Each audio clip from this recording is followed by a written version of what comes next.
What you don't understand about inflation. PVC trumpet. All right. So I did a video yesterday. Got a lot of views, actually. It's a good one. Anytime I get over 10,000 views in my first day publishing, it's a good video for me. Anyway, I forgot what it was. More positive news on retirement planning. And we kind of beat the horse on inflation, as I do here quite a bit. And I got a lot of some pushback. Josh, you don't understand, my property tax and homeowners went way high and blah, blah, blah. I said, no, dude, I got a house. I get it. Josh, you're discounting property tax and homeowners insurance. Yeah, I get it. I got a house again. I said, well, why does property tax and homeowners insurance go up? Well, because the value of your home has gone up. Thus, the insurance company, in my case, the USA, has more liability because they have more to insure. If my house burns down, it costs them more to make me whole. Thus, they got to charge you a higher premium. I thought property values were sacrosanct for homeowners. We want to maintain or increase our property values. Well, our property values have gone up, which means there's more to insure from a value perspective. That's a bad thing. On top of that, property values go up. That means the property taxes go up with it. Okay, so we can say yes, from a balance sheet or an income statement, that's bad because you have more cash outflow to pay for the insurance and property tax increase. But from a balance sheet, that's a good thing, right? Your net worth has gone up. It's an odd thing to me. But anyway, okay, we'll run with it.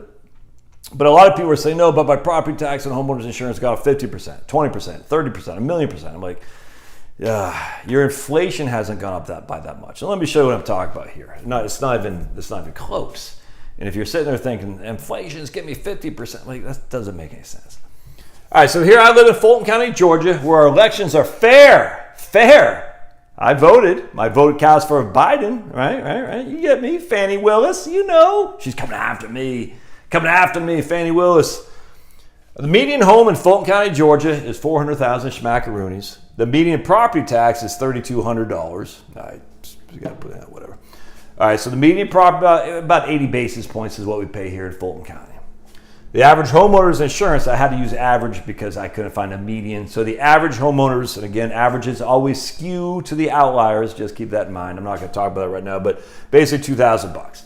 So let's say the average person in Fulton County pays about $5,000 a year. It's actually $5,200. I didn't catch that too, but it's going to be roughly the same. Basically about $5,000 a year to maintain their home.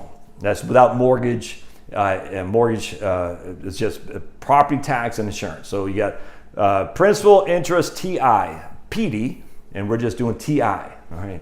Taxes and insurance. The median income in Fulton County is about $80,000, the median household income. So what we do is we take $5,000, which is the property tax and homeowners insurance, divide by $80,000, and the cost to maintain this home, sans mortgage and sans condo fees and all that, HOAs, is about 6.3% of our total income. Everybody with me on that? That makes sense, yes. What does BLS assume in their CPI numbers? BLS, they assume about, shelters about 35%. Total housing, depending on what version is CPIE, I think I got my book, the total housing they charge you is 47%. For CPIE, which is inflation for the elderly people over 65. Well, if your mortgage is paid off, I'm just showing it right here, at a $5,000 property tax and homeowners insurance, you're only paying 6.3% of your total income. All right, so now let's say we have a 50% increase because, Fannie Willis or whatever that chick's name is, and USA, they just, they go woke and they're like, we got to get Josh because, we don't like the way he looks. You know what I'm saying? We don't like his kind. You know what I mean? So they increase my property tax and my homeowner's insurance by 50%. So now I don't pay $5,000 a year in that. I pay $7,500. All right. I'm still only making $80,000. And again, that'd be silly because we do, if you're on Social Security, there is this thing called a COLA. So if they increase your property tax and homeowners insurance, hard to imagine your income doesn't go up, but we'll just use it to show the worst case scenario. 7,500 schmackaroonies, divide by 80,000 is my income. That means I'm now paying over almost 10% of my total income for property tax and homeowners insurance. That is a 50% increase. Thus, my inflation is 50%, right? No. Why? because it's actually a $2,500 increase in my cost. $2,500, because you always want to look at the dollar amount when it comes to this, not the percentage, it's the dollar amount. How much more did I spend on my property tax and homeowners insurance? I spent $2,500 more, all right? $2,500 given my total income is only a 3.1% increase. So I've reduced my net cash flow by 3.1% essentially, because now I don't have the extra $2,500 to spend to consume on my own. I can't go see the Braves or something like that because the freaking Fannie Willis and then stupid USA got my $2,500. Again, if we're looking at a balance sheet, it doesn't matter, because what happens is actually on a balance sheet in this regard, my housing value has gone up, my net worth has increased, and the cash flow, an income statement if you would, my cash flow has declined by $2,500. On a balance sheet though, my net worth has gone up because my house is worth more. That's why they increase the property tax and homeowners insurance, for heaven's sake. But anyway, we're not looking at balance sheets, we're just looking at cash flow. So it costs me $2,500 more each and every year than it did last year, which is a 3.1% increase in my expenditures. That's my true inflation right there, 3.1. It's not 50, that's stupid. You don't say 50% of my inflation is 50%. No, you say, what did it cost me more from last year? Well, in this case, it cost me 3.1% more, my total expenditures. I have that much less to spend on myself because of inflation. I did get inflation, no doubt about it, but it's not 50% inflation. Oh, by the way, you think that's going to happen each and every year? A 50% increase each and every year? Of course not. Silly. Come on. So we're going to sit there and we're going to go crazy, scream bloody murder at your old buddy Josh, like, yeah, it must be nice. And you're like, but you're not going to get a 50% increase in homeowners and property tax each and every year. It's just not going to happen, especially a property tax. You know why? Because people get pissed off. They go down the county as freaking rabble-rouse. Say, no, we don't want an increase in here. Come on. I mean, if it happens one time, maybe twice over the course of a 20-year thing where you get a 50% increase, that stinks, but it's not a perpetual inflation amount. It's just not. Anyway, so what you really need to do is you really need to read my book, Relax and Retire, because I talk about, right here, introducing the reality CPI. Remember, inflation, this is basically the BLS, and I show you part and parcel exactly, chapter and verse, what they say. Inflation should measure the increase in the cost of goods that you consume on a regular basis. Are we consuming on a regular basis a 50% increase in property tax and homeowners insurance? The answer is unequivocally no, you're just not. Given that, I recommend using an inflation that I call the reality CPI as opposed to what the BLS says. So here's a BLS CPIE, again, that's for elderly people, 65 and older. They have food and beverage at 12.5% of your total expenditures. So you get $80,000, you're spending 12.5% of food and beverages. 47% of this $80,000 BLS assumes you're using for housing costs.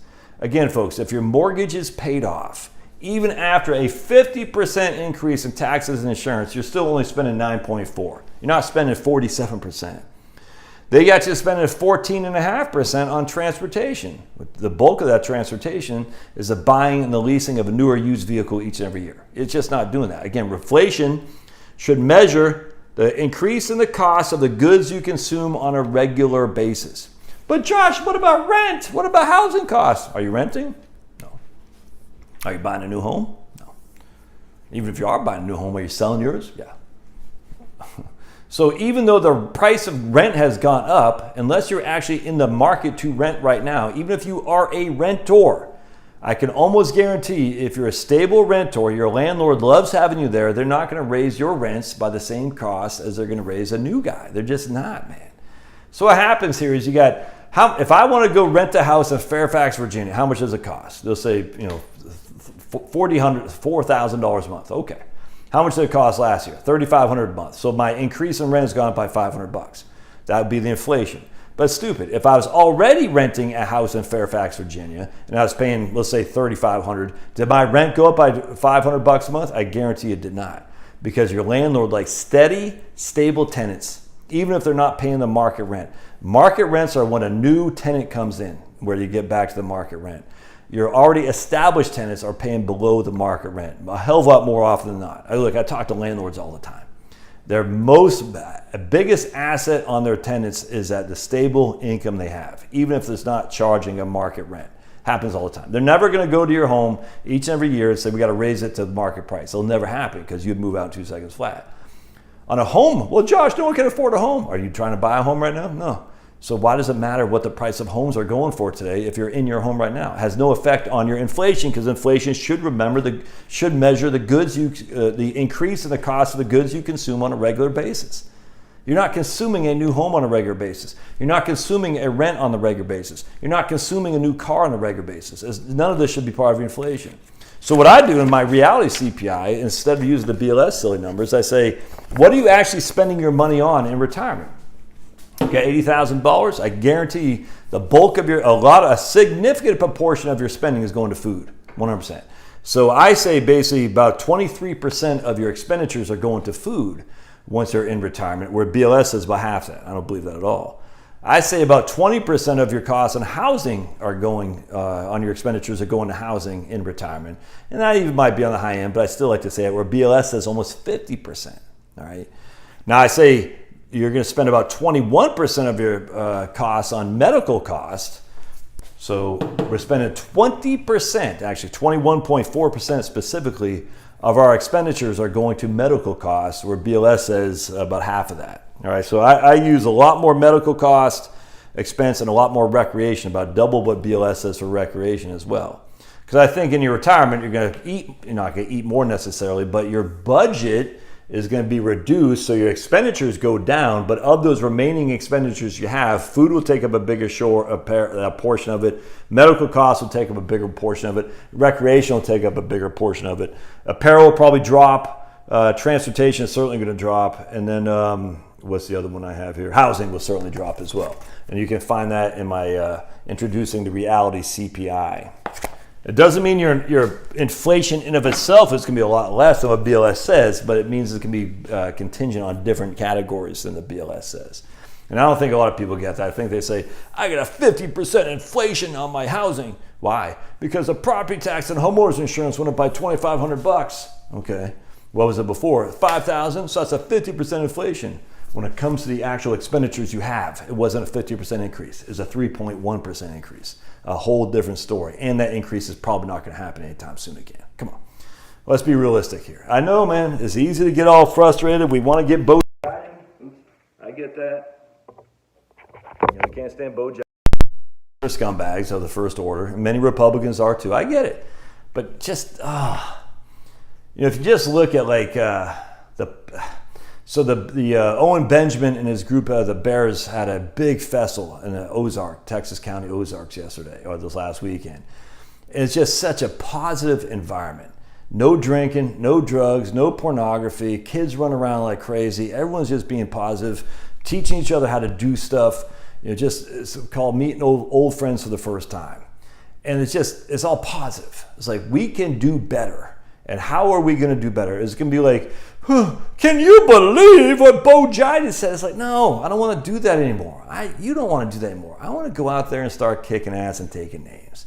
I don't want you to sit there, look what Bo Jiden's doing. Can you believe what enough. Go out there and make it happen, man. You got the abundance of the good Lord. He's granted you the wonders of living in the United States of America. I mean, where people gripe, I guess okay to gripe. But to sit there and just like, the inflation's killing me. There's nothing I can do. I can go drink my sorrows away. The rich men north of Richmond. I'm like, we're rich men north of Mexico. Enjoy it. There's never been a better time to live alive than right now. Stop being so negative. Be positive. Say, why am I paying more property tax? Because my home is worth more, which means I can either sell it and downsize, or I can take a reverse mortgage if I need and draw equity for the rest of my life that I don't have to pay tax on. There's so much positive, even with Bo Jiden in office. Don't be like the freaking Democrats, man, where they're like, Trump and the Nazis are coming. It's so freaking stupid. Don't be like that. Just go out there and freaking make it happen. Make it happen. Bring the pain. And you know how you bring the pain? By laughing and being happy. The evildoers hate laughter. They hate it. laughter, and be happy. It's, oh man, the idea, the evildoer says, I got all this money, but I'm still miserable. And then you walk by, you're like, hey, why do I think the Mormons are so great? Because the Mormons are always smiling, dude. Like, hey, what's up, everybody? It's me. I'm a Mormon. I got blonde hair. I got a hot wife. My kids are gorgeous. They're all going to be dentists. Hey, must be nice. Man, just go out there and be happy and make it happen. You want to get back at people. Living large is the best, what do they say? Living large is the best revenge or something like that. Lessons to take to the bank. I love your thoughts. We'll see you.